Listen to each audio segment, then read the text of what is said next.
relay around Kerbal. That's not something I can do real quick. But yeah, I actually do need a relay system around Kerbal, so why the hell not? And why not is the answer. So we are gonna start off here by building the relay satellite itself, or the satellites. We're gonna have 4 of them at the end, and we're gonna actually overbuild them, over engineer them a bit. We're gonna put half of the fuel in those tanks, put a little engine on there, and some solar panels from the near future solar mod, and put some batteries on there just so we can survive, and some small antennas, and that's gonna be it. And now I'm gonna show you a little trick.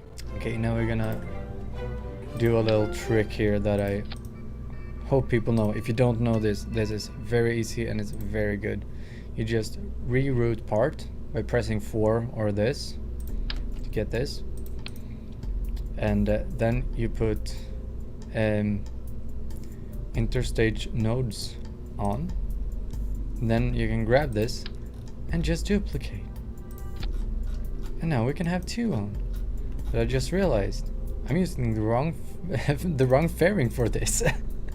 So actually I have to change the fairing, but I could just keep this reroute part again to this one, so I can get rid of that, and I'm gonna get the one that's 1 step bigger, because I need that for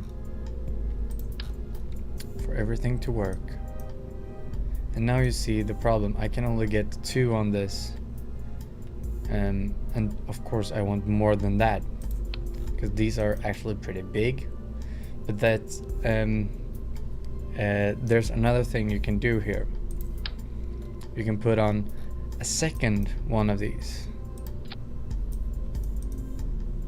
and that makes like a platform for that, and then you can put on the nodes on this as well. So now I have nodes that go higher, and now I can put 2 more of these on, and I'm gonna put out 3, I think, or maybe 4. Can I have 1 more on this without having to have... No, I can't.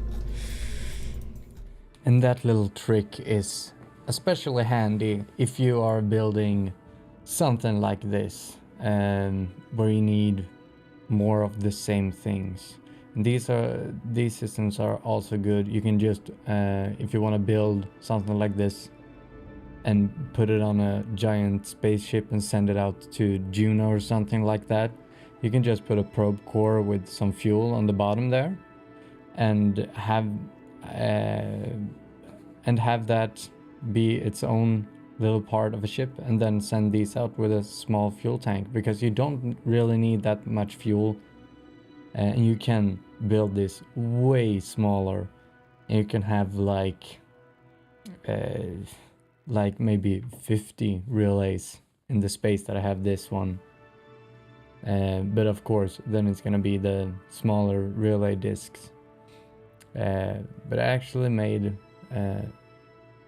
this second stage reusable, because I thought, why not? It's always fun to land things in Kerbal Space Program, so I thought I was gonna do that.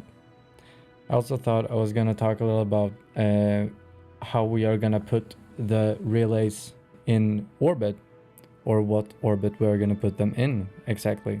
And we're gonna put them in a geosynchronous orbit, as it's called.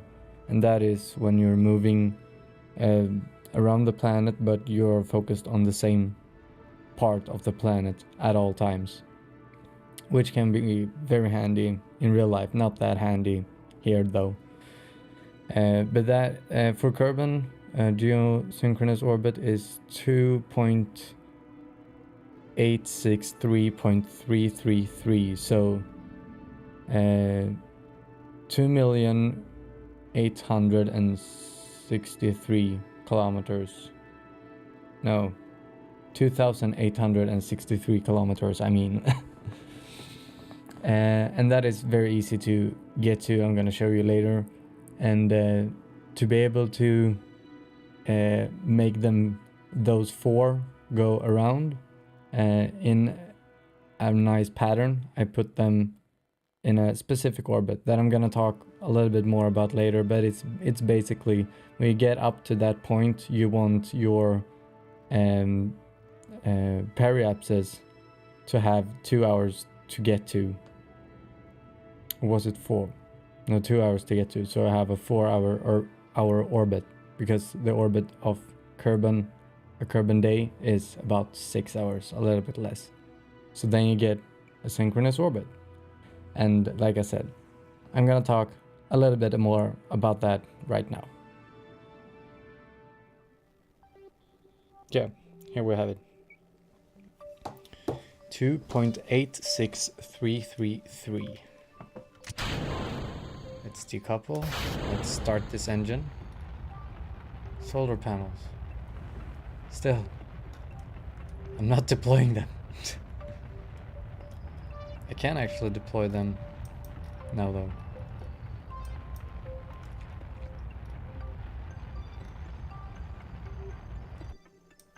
We're gonna try now the fairings with the action group. Are you ready? 3, 2, 1. Oh, and it worked. It worked. Wonderful. Everything worked very well, actually, on this launch. Let's keep on thrusting up here.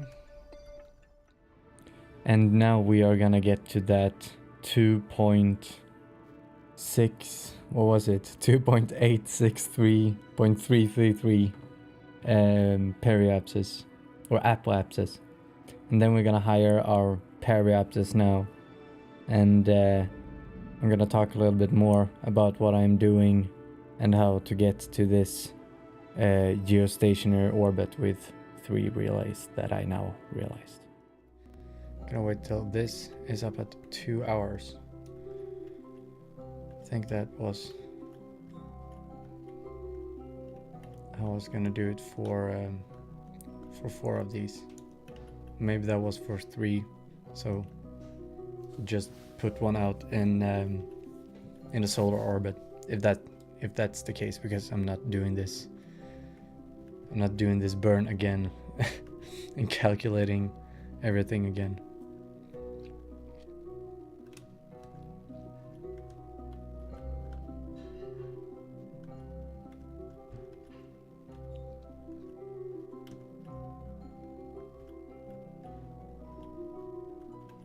And we're closing in on 2 hours. 1 hour 58, 59. And we're at 2 hours. And our APAS is 4 hours. So it's basically gonna be the half of that. And I think that was it, because then it's gonna sling us around in half the time, or yeah. But that shouldn't be right. Anyhow, I don't care. We're probably gonna make this. So let's just decouple this. Start this engine and start burning. And this is gonna go way faster. And now I'm gonna make this orbit as circular as I can without messing up this. And this is not the hard part, I would say, but the hardest part for yourself and for your soul, because it takes a lot of patience to do this. Like you see here, I'm taking down the thrust that you can do on your engines in flight, to be able to make these small corrections just to line up at the exact orbit, because it's very fine maneuvers that you have to do. And I even had to go around a couple of times with some of these just to make sure that the orbit was perfect in line. But yes, there was the first one. The first one is ready, and I got that pretty good, I think. But then I got the second one almost spot on. So I thought I needed to, of course, make the first one spot on and the third one spot on as well. So we made them almost exactly in the orbit that they should be, because it's really hard to get them to the really exact orbit. But at the same time, we still have some fuel left in these probes, so we can still move them around if we want to in the future. And now I think this is the third and last probe that we're gonna put up, and then we'll just have one more at the end.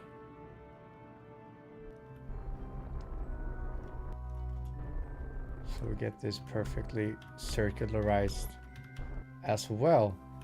Look at that, wonderful. Yeah. And now we can watch it and just enjoy.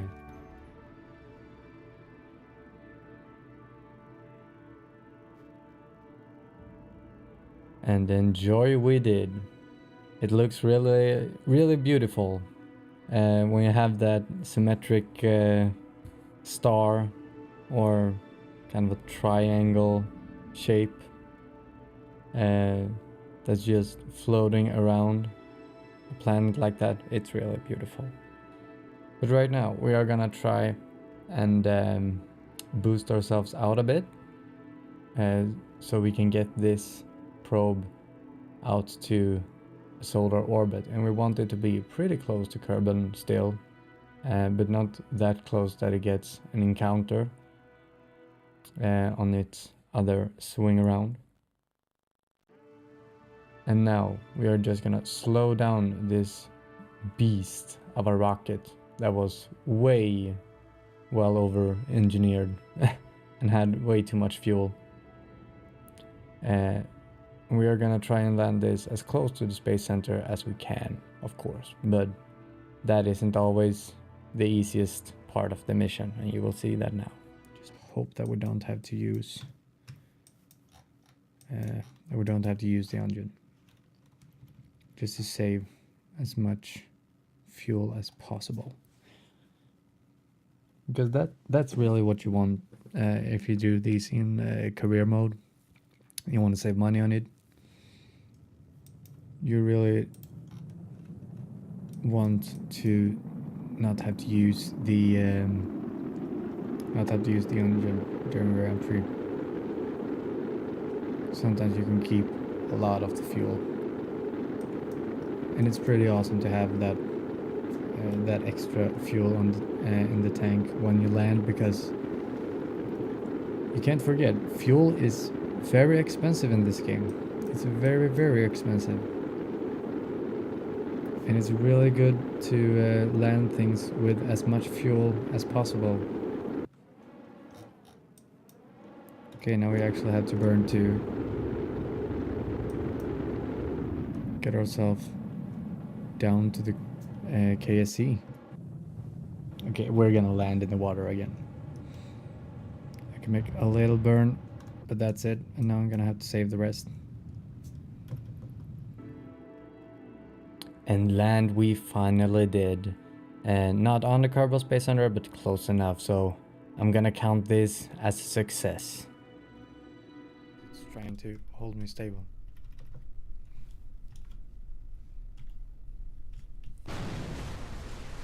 And we land, still in the water. And everything survives. And that is it for this video. Thank you so much for watching, and if you haven't yet, check out my other videos on building a space station with an SSTO rocket, and I'll see you in the next video. Goodbye.